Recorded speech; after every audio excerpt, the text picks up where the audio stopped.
What is up mga tropa? So, andito tayo ngayon sa Petron Balagtas. May rides kami ngayon, going to Baguio. 4 na motor. Isang Aerox, ADB, tapos 2 PCX. Buti tumila na yung ulan. Kanina grabe, buhos talaga.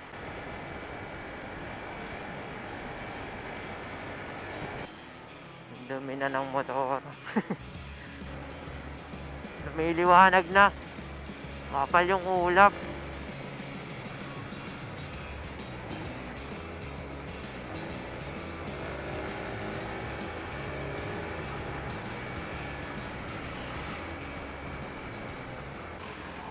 Kain muna kami dito. Gutom na rin eh. Ingat. Lipat, lipat. Parang mas okay dito sa kabila. Ayan, mas okay dito.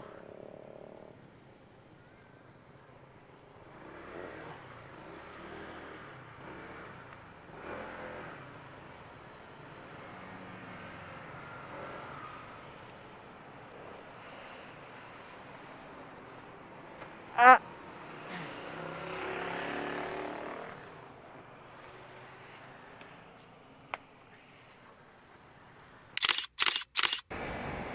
Thank you.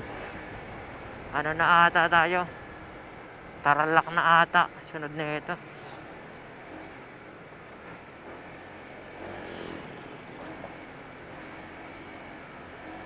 Welcome, province of Tarlac. Oo nga, Tarlac na tayo. 6:30 AM.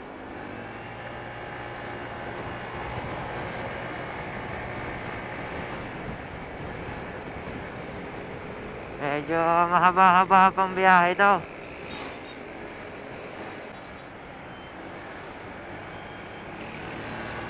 When I get older, I can to be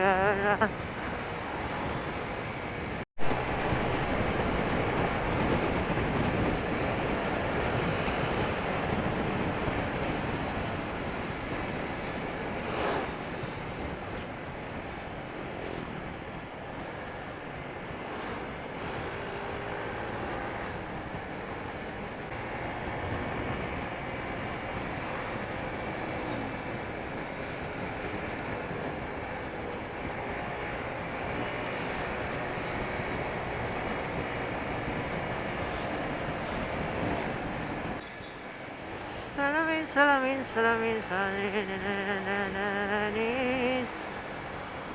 Tumatalab ng antok. 2 oras lang tulog ko mga tropa. Kami palang dalawa ni Lorik. Yung isang naka PCX din. At medyo tumatalab na yung antok ngayon. Natutulala na ako. Highs!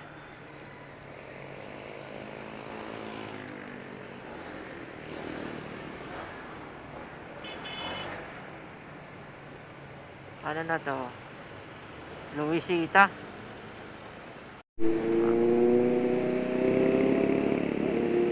Anong motor yun? Ang ganda tumunog. Pero parang hindi naman siya big bike.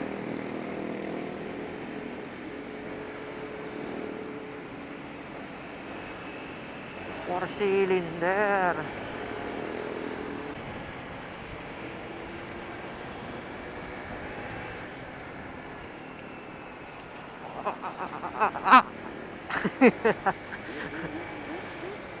Yun oh, grabe talaga sa tunugan. CB400 siguro. Naka inline 4. Kaya pala napakaganda ng tunog.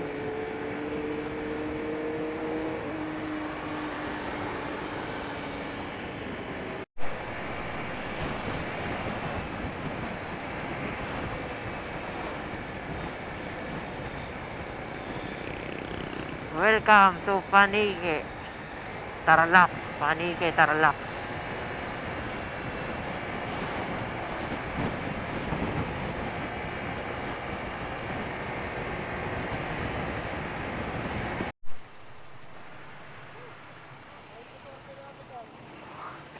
Ilan?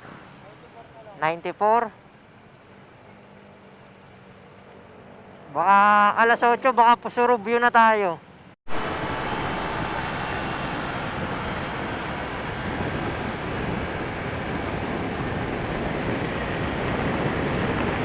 Gaspol! Kaso nakakatakot, ang lakas ng hangin.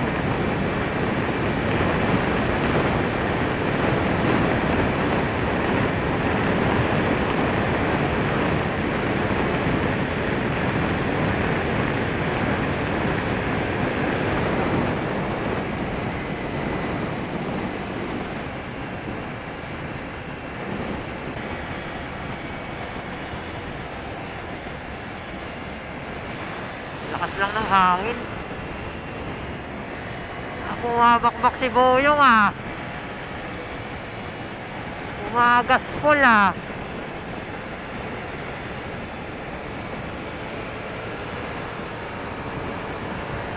Si Lorik ayaw bumakbak ah.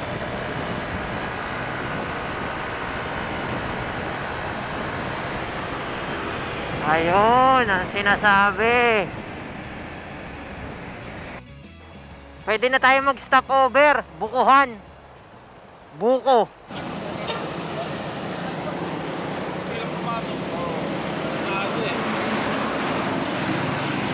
Siya nga kuya.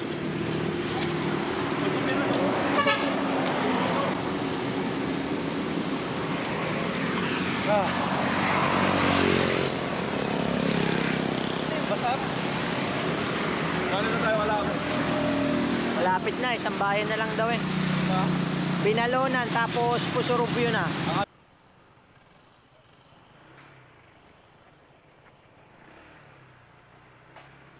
Ano to? Saan daan to? Ito din? Baka ito yung may ano, dadaan sa ilog.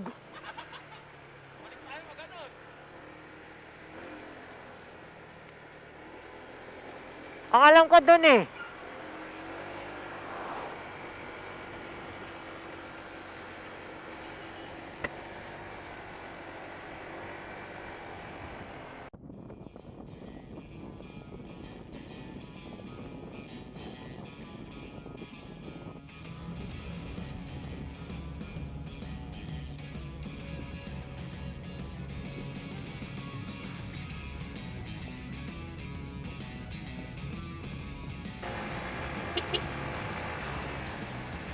First time makakita nakamotor.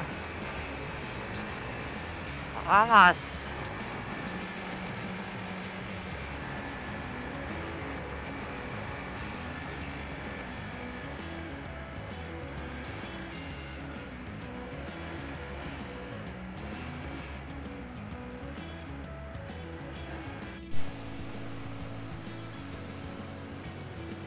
Oh, ganda.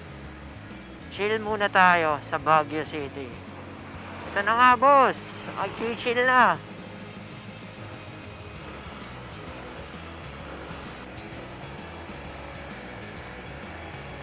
Uy, nag-iba na yung pakiramdam ah. Malamig na. Totoo na nga, Baguio na to. Nasa Baguio na tayo, Tokyo. Ang galing mo. Galing natin.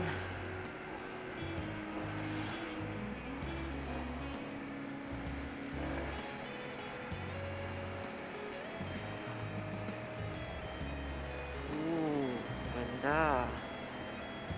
Refreshing. Refreshing view.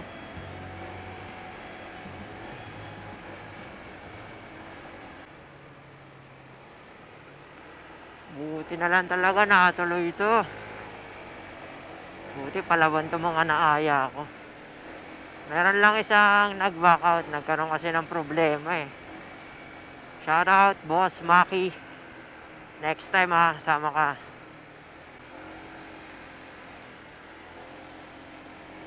Parang ibang lugar na, parang ibang dimension na to. Promise, ang ganda.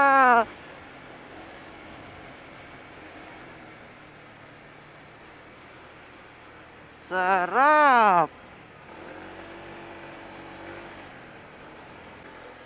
Lakas niya, tay. Oo, doon pa pumesto. Oo. Tindi. Grabe.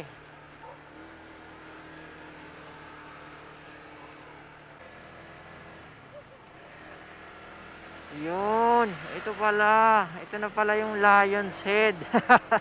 First time ko makita to. Ilang beses na rin ako nakakit ng Baguio. Pero ngayon lang mismo. Uy. Ikaw pala yan. Ayos.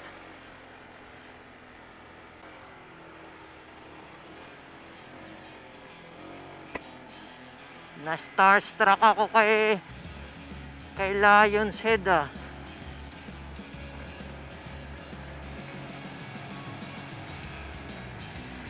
Pero legit talaga, ngayon ko lang siya nakita.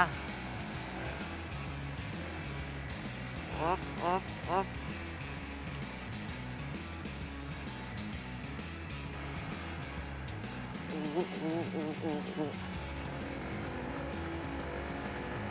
Ay, sa bagay pala, parang sa ilang beses kong nakapunta sa Baguio,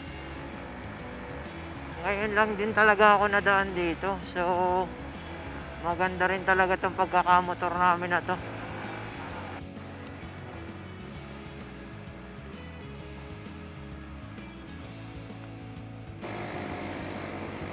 Lapit na kami. Pero 11:30 pa kami pinag-check-in. Eh siguro tatambay na lang muna kami dun sa labas. Mga pagod na rin siguro. Where? Ay, kiraan po.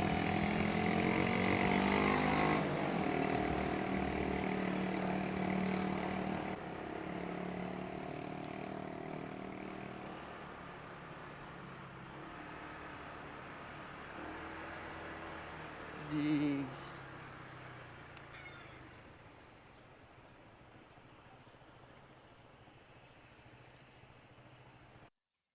At ayun, so dumating na tayo dito sa ating transient na nabook sa Airbnb. At ito yon. Bali, gagawin ko ng separate vlog yung details nitong transient na to. Napakaganda kasi, bagong-bago siya. Kaya wait nyo na lang. So, meron din nga pala tong rooftop which is napakaganda ng view. Pwede kayong mag-inom, mag-chill dyan sa taas. Then, after namin makapagpahinga, umidlip at maligo, lumabas na kami para mag-early dinner. Kasi iinom pa kami mamaya para hindi na kami mapuyat ng todo. So, ayan, naglakad lang kami papunta dun sa View in Plates. Malapit lang siya dun sa transient na nakuha namin. At ito nga pala siya yung lugar. Sayang lang kasi may separate vlog dapat ako para dito eh. Ayun nga lang, nawala yung mga videos ko. So, shoutout ko na lang si Ma'am Raquel tsaka si Chef Jay ng View and Plates. Try nyo dito sa lugar nila. Napakaganda ng ambience, nung mismong place, napakaganda ng view, napakasarap ng pagkain at napakadami ng serving. At ang maganda pa dito is pwede nyo mapanood kung paano piniprepare or niluluto yung mga in-order nyo na pagkain sa baba. So, si Chef Jay, papakitaan niya kayo ng mga pagpapapoy, mga tricks niya sa pagluluto. Taga Hirona, Pangasinan siya, kaya napakasarap ng mga luto niya. Legit, promise. At ang napili nga pala naming orderin dito is yung kanilang bagnet sigang tsaka yung gulay na pakbet. At nung dumating na nga yung order, nagulat kami sa sobrang dami ng serving nila. Pati yung kanin, ang dami rin. At after kumain, so walk trip ulit pa uwi ng transient. At nag-order nga rin pala kami sa View and Plates nung pwede namin mapulutan na calamares tsaka yung dinakdakan bagnet nila. At pagdating, boom, matik, picture muna. At ayun, day 2. So, past 6 na to. Tinanghali kami. So, akit kami ngayon sa Atok. Doon sa second highest point na kalsada sa Pilipinas.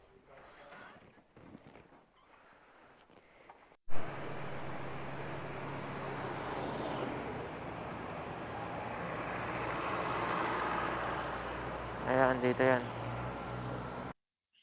At dahil madali lang naman ang parking kasi nakamotor kami, dumaan na rin nga pala kami dito sa makukulay na bahay dito sa La Trinidad. So, nagpark lang kami, mabilisan lang dun sa tabing kalsada.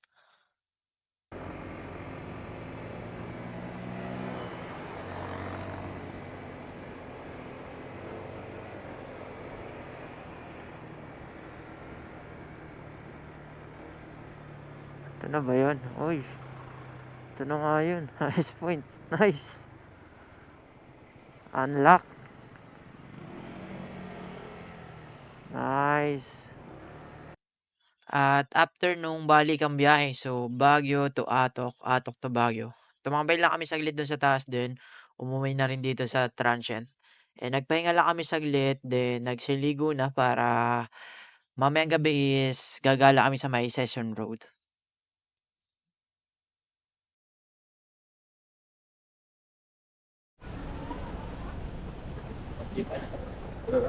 Naumay na sa silinyador. Nag-commute na lang muna.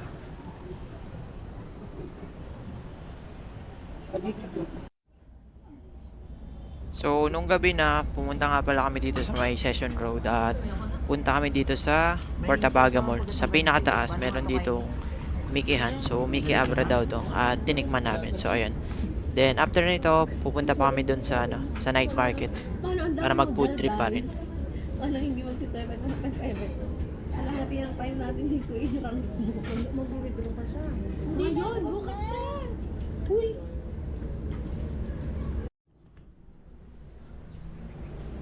Good morning, Baguio. So, ayan, anong oras na ba? 6:15 AM ngayon dito. Kakagising lang ko lang kasi tulog pa yung mga kasama ko eh. So, third and last day namin. Uwi na rin kami mamaya siguro mga after lunch. So, mahababang bakbakan na naman sa Silinyador yun. Kaya siguro dito ko na lang tapusin tong Baguio vlog ko. Pero bago yun, gusto ko lang muna magpasalamat sa lahat ng mga taong nakasuporta dito sa ginagawa ko. At sa ano pala, sa Panginoon, sa pagbibigay ng kalakasan para magawa mga bagay na to. Kaya salamat palagi sa taas. Tapos ayun, sa asawa ko, sa pamilya, sa mga kaibigan na patuloy na nag-share ng mga ginagawa nating content. Kahit medyo nonsense pa yung iba, pero sana mag-improve pa tayo. Ayun, maraming salamat sa inyo. Sa ngayon siguro, ang Diyos na lang muna yung bahala magbalik ng good deed sa inyo. Ano pa ba? Ayun pala, sa mga katrabaho ko na nakasuporta din sa ginagawa ko na to. So, kaya salamat sa inyo mga kuys.